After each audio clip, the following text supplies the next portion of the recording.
बोले सो निहाल। वाहेगुरु जी दा खालसा, वाहेगुरु जी की फतेह।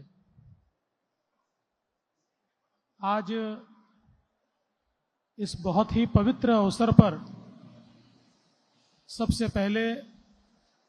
मैं परम पवित्र साहिब गुरु ग्रंथ साहिब जी के दरबार में मत्था टेक कर अपनी हाजिरी लगाता हूं। और आज जब हम लोग यहाँ पर हमारी तीसरी पातशाही गुरु श्री अमरदास जी के 450वें ज्योति ज्योत दिवस को और चौथी पातशाही गुरु रामदास जी के गुरुता गद्दी दिवस को मना रहे हैं, ऐसे समय मंच पर उपस्थित जिन्होंने हमें मार्गदर्शन किया, ऐसे हमारे सभी के बहुत ही पूजनीय बाबा हरनाम सिंह जी, आदरणीय बाबा घोला सिंह जी, आदरणीय बाबा रंजीत सिंह जी, आदरणीय बाबा जसपाल सिंह जी सिद्धू, श्री चरणदीप हैप्पी जी, सरबजीत सिंह संधू जी, हमारे इस नई मुंबई के विधायक और जिन्होंने नई मुंबई के निर्माण में एक बड़ी भूमिका निभाई, ऐसे गणेश नाइक जी, विधायक प्रशांत ठाकुर जी, संजीव नाइक जी, जिन्होंने लबाना समाज की और सिख समाज के रिश्तों को हमारे सामने उजागर किया, ऐसे रामेश्वर नाइक जी, संदीप नाइक जी और समूचे सिख समाज महाराष्ट्र के अलग अलग गुरुद्वारों से आए हुए सभी पदाधिकारी और उपस्थित सभी बहनों और भाइयों,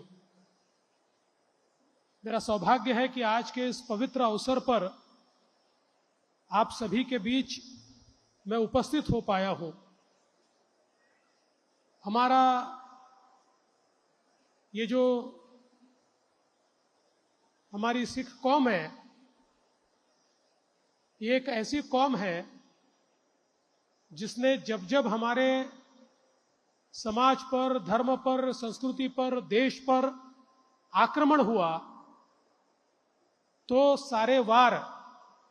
अपने छाती पर झेलकर हमारे देश को, हमारी संस्कृति को बचाने का काम किया। और हमारे गुरुओं की जो परंपरा है वो इतनी बड़ी परंपरा है, जो मार्ग उन्होंने दिखाया है वो एक ऐसा मार्ग है जिससे न केवल सिखों का बल्कि पूरी मानवता का कल्याण हो सकता है। ऐसा मार्ग हमारे गुरुओं ने हमको दिखाया। अभी अभी बाबा हरनाम सिंह जी बता रहे थे कि गुरु अमरदास जी ने किस प्रकार से समाज के भेदभाव को दूर करने का प्रयास किया और संगत और पंगत दोनों साथ में होगी। लंगर जब बैठेगा तो लंगर छकने के लिए सारे लोग साथ में बैठेंगे, किसी की जाति नहीं देखी जाएगी, किसी का पैसा नहीं देखा जाएगा,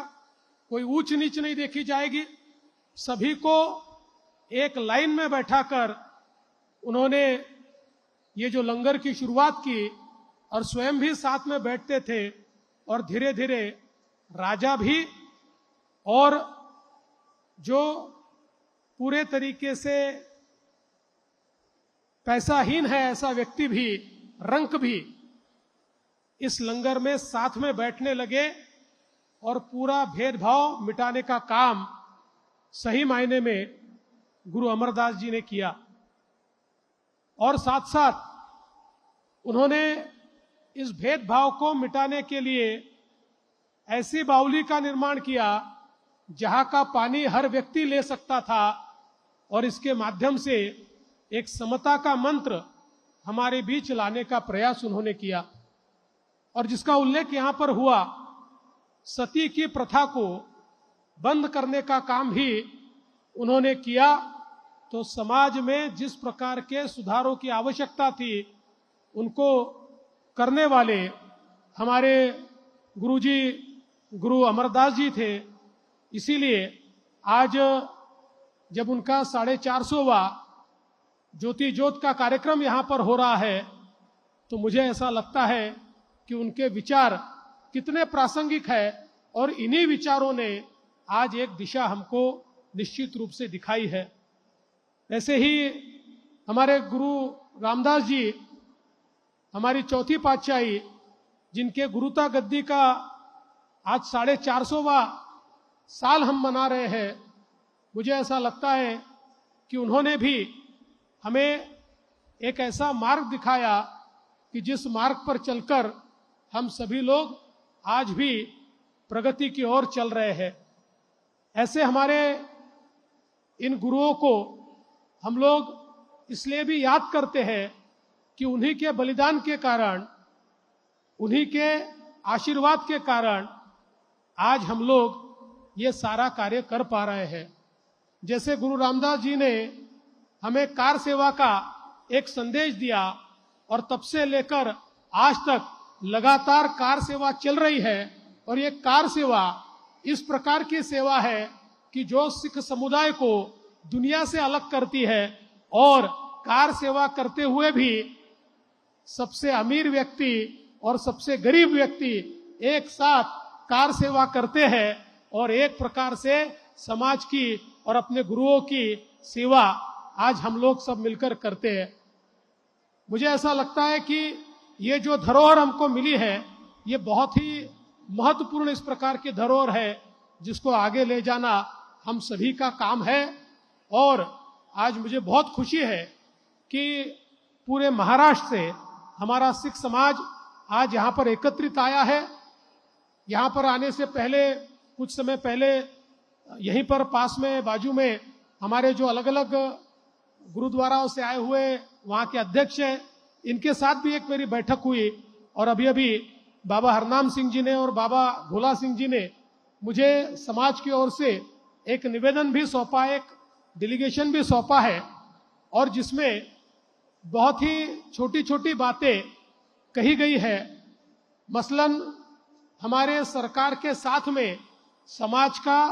ज्यादा से ज्यादा बातचीत हो, एक संवाद स्थापित हो, इसलिए 11 लोगों की कमेटी बनाई जाए। इस प्रकार की एक बात बाबा जी आपने कही है तो मैं निश्चित रूप से महाराष्ट्र सरकार की ओर से सिख समाज के 11 लोगों की एक कमेटी तैयार करूंगा, जो कमेटी सरकार के साथ सिख समाज के जो हमारे मसले हैं, हमारे गुरुद्वाराओं के जो मसले हैं, इन सारे मसलों पर यह कमेटी हमारा मार्गदर्शन करेगी। और मैं आपको आश्वस्त करना चाहता हूं कि हमारे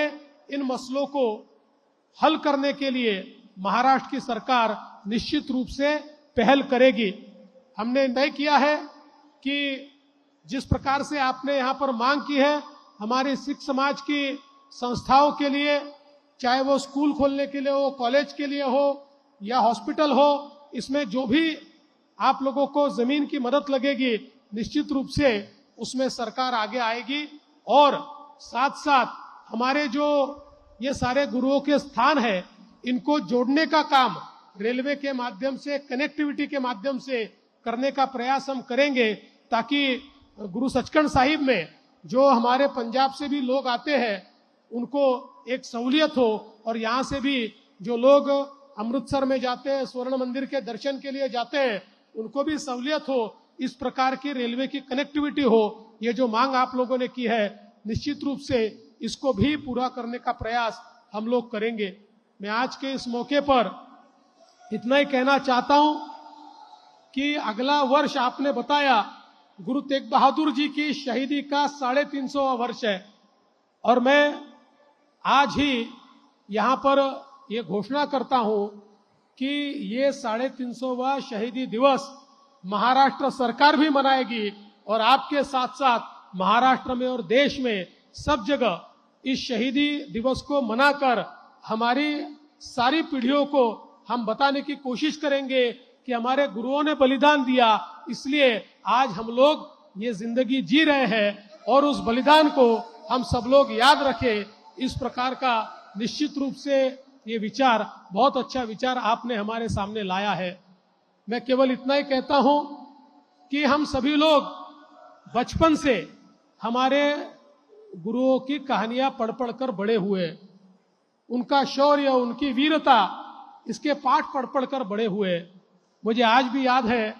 बाबा जी मैं छोटा था तो हमने एक नाटक किया था, जिस नाटक में साहेबजादे जोरावर सिंह, साहेबजादे फतेह सिंह, इनकी शहादत का नाटक था। मेरा बड़ा भाई साहेबजादे जोरावर सिंह का रोल कर रहा था और मैं साहेबजादे फतेह सिंह का रोल कर रहा था। और मुझे आज भी याद है कि वो दीवार के बीच चुनवाने का सीन था और